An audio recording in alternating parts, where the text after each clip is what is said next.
I'm in the 2022 Kia Niro plug-in hybrid. This vehicle only has 60 horsepower for electrification. You also have 125 pound-feet of torque if you're only in EV mode.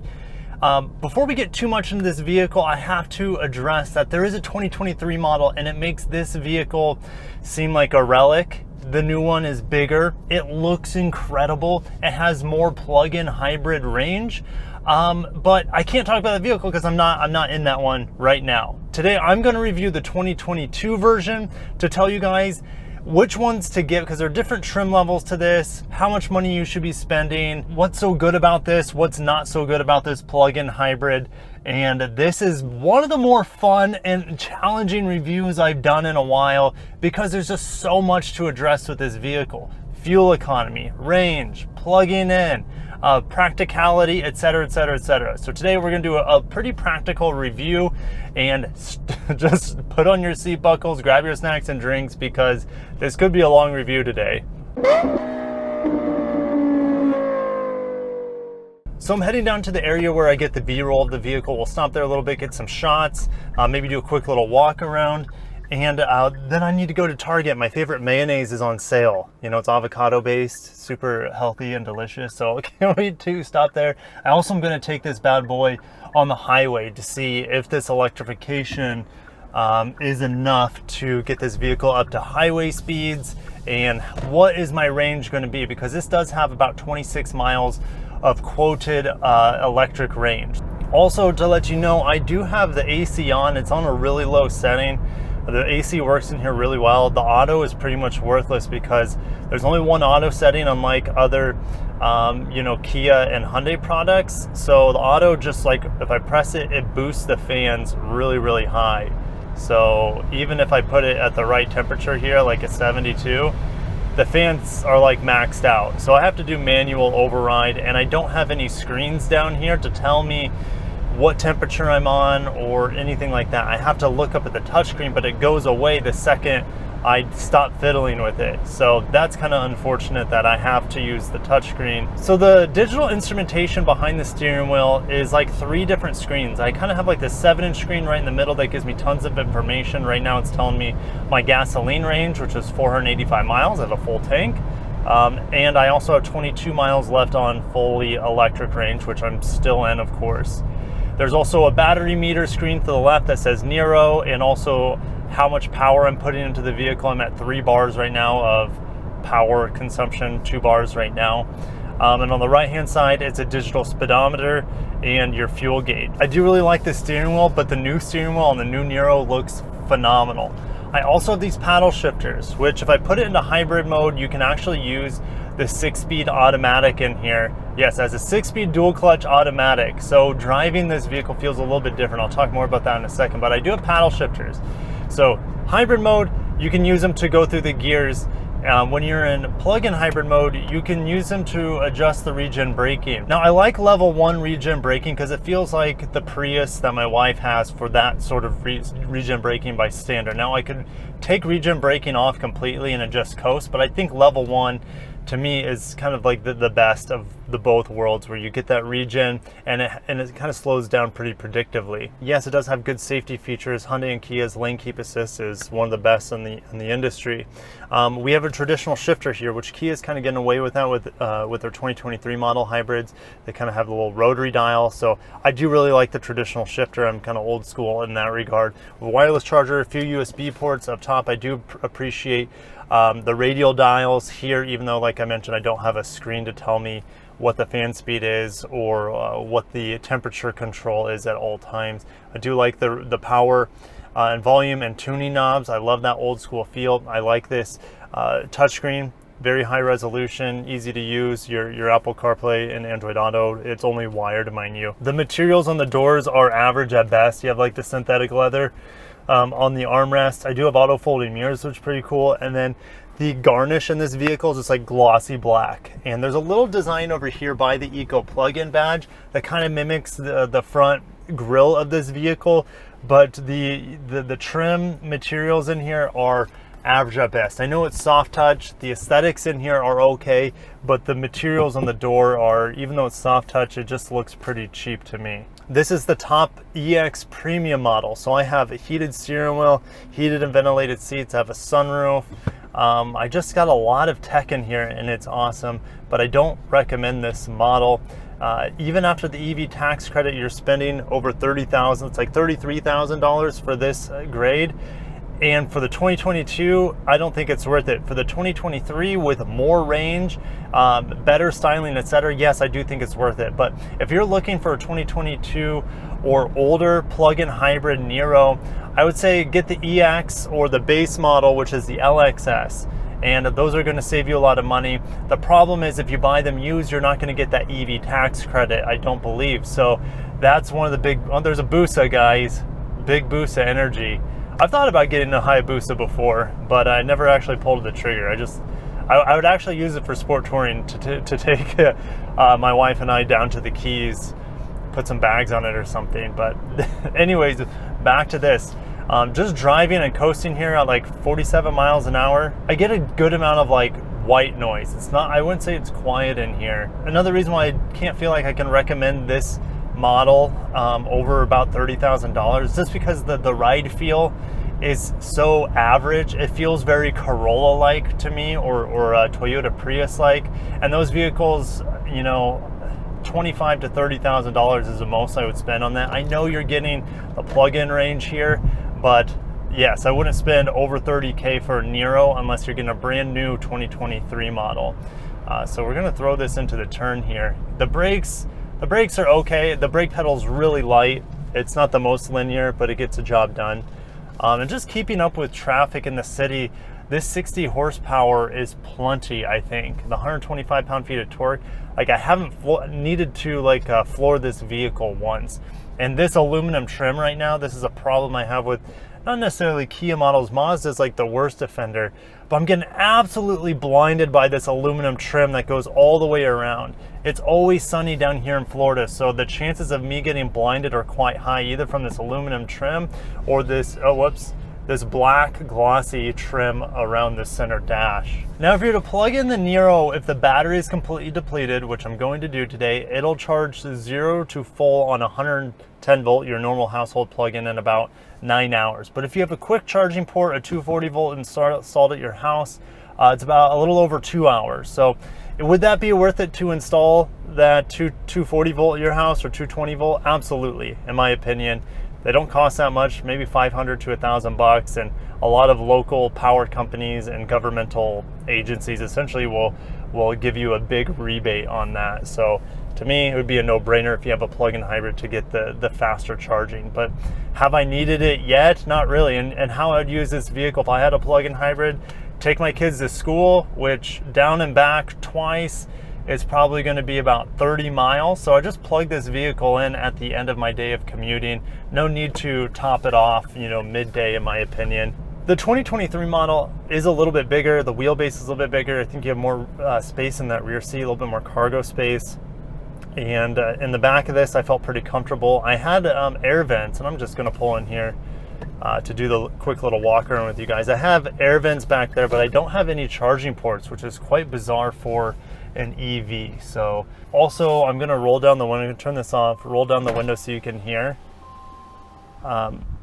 Not the wind, but the obnoxious like EV noise that it has backing up. And this isn't just exclusive to this vehicle. Even the Genesis model, you know, electric model, has the same sort of backup chime to it. It's pretty obnoxious if you ask me, and I don't even like them on the Prius. Has like a backup thing too, so it's almost them kind of being Prius-like. I'm not going to do a walk around on it. I'm sure the B-roll is sufficient for your guys' amazing appetite for the drop-dead gorgeous looks of this ho-hum plug-in hybrid. Like the Niro to me is one of the most forgettable looking vehicles on the road. I'm never going to look twice at it. Like even that I know what they are, like there's nothing about it that draws my attention. The new one though, on the other hand, completely different. I really like the looks of it inside and out. The new daytime running lights, the new interior, the new anyways, I already said that. Get the new one if you can, but if you find an old one on the lots, this one is going to fit the bill for a lot of people. I mean, the powertrain is the same as the new one except for the battery. It's 11 kilowatt hours, and actually means you get more, about $1,000 more federal tax credit if you get the newer plug-in hybrid. So if you can find a new one, or you're patient enough to get a new one, that is definitely the route, unless you can find a smoking deal on a leftover one of these. But man, like, I looked online, there was only like 7 in the country or something. So it's kind of a unicorn as we switch over to the new model year for the 2023. Again, there are 3 different Niros out there. There's the hybrid, which I highly recommend. Even though I haven't driven it, I'm totally running this. There's the Niro hybrid, and that gets around like the mid to low 50s miles per gallon. It's going to be an excellent buy. Then there's this plug-in hybrid, which if you're running it in hybrid mode and you're not plugging it in, your fuel economy is going to suffer. I believe it's in the mid 40s, yeah, 46 miles per gallon. So you want to make sure you're plugging this vehicle in to get the most of your fuel economy. And I don't recommend the fully electric version.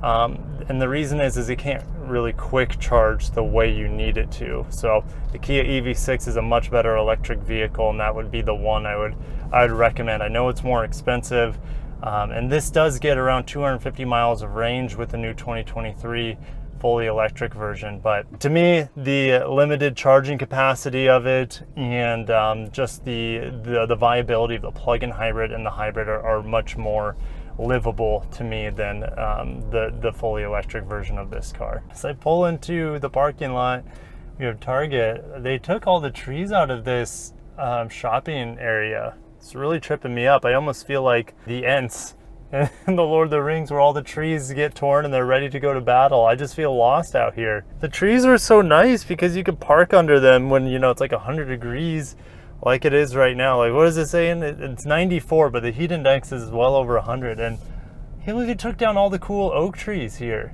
Anyways, like, I go inside and get my favorite mayonnaise. I saved a whopping $2.78 on my mayonnaise. Man, things are getting so expensive. Like, obviously I'm in a plug-in hybrid, which is great to save on super expensive gas. As long as you don't... There's a great cross-traffic alert, so I'm gonna pull forward, bruh. Oh, there's another one. Like, hold. Oh gosh, am I gonna? Is okay? No more cross traffic alerts. This system is really good. I mean, it's not the widest angle of view, so I almost really depend on that rear cross traffic alert. It didn't let me know about that person though walking back there. I don't think they're that close. That's probably why. All right, yeah, gas is expensive. Groceries are expensive.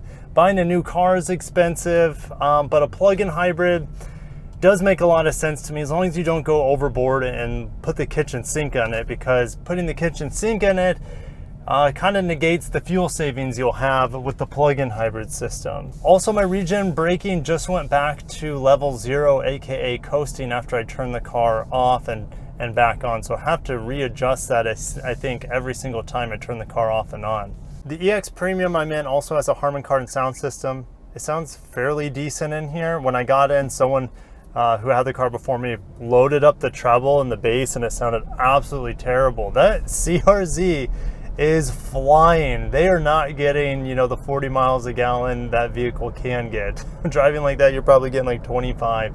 It's too bad the CRZ, you know, it was like maybe the only one that I'm aware of. I think maybe the original Insight was a manual transmission hybrid as well. So rest in peace, manual transmission hybrids. I think your days are long gone, and there are only a few of those models. Here's the moment of truth for this vehicle: is the 60 or so horsepower enough to get this vehicle up to speed on the freeway to keep it in fully electric mode. Now you also have, I'm just gonna gun it and fully pedal down. Oh, the engine kicked on. So it kind of maxes out, and then I'm back into EV mode. So when you get past a certain threshold on the pedal, it really wants to use a gasoline engine. So you can essentially double your horsepower. You go from about 60 on the EV mode to about 139 combined with the gasoline engine. And I'm at 65 now. We're getting there. And actually, this is more than I thought the vehicle would be capable of. So I'm gonna set the radar cruise on. I do have a good amount of road noise, by the way, but it's not terrible. I'll just say that. And the wind noise is actually pretty minimal. I do hear some cars by me, but You know, wind noise is very low in this vehicle, but the road noise is the most loud thing. Now this work truck in front of me is going in the low 60s out here on the highway, or the freeway, the interstate, whatever you want to call it. But the speed limit's 70. So I went in past it, and I was going downhill there, and the gasoline engine didn't kick on at all to get this vehicle up to 70 from about 62, 63. That was pretty impressive. So I just kind of got lucky there because it was one of the few hills in Florida, meaning it's really just an overpass. So it was on the downhill slope of the overpass, and the car didn't require the gasoline engine to kick on to get this vehicle up to 70, and it's still in full EV mode, locked in at 70 miles an hour. I'm gonna go up to about 75 here. The gasoline engine just kicked on. So there it goes. And then it went right back into EV mode once it hit 75 miles per hour. So I just turned around to go back the other way because I'm running out of EV range. And this took me up to 72 miles an hour, and I'm still in EV range on that on-ramp.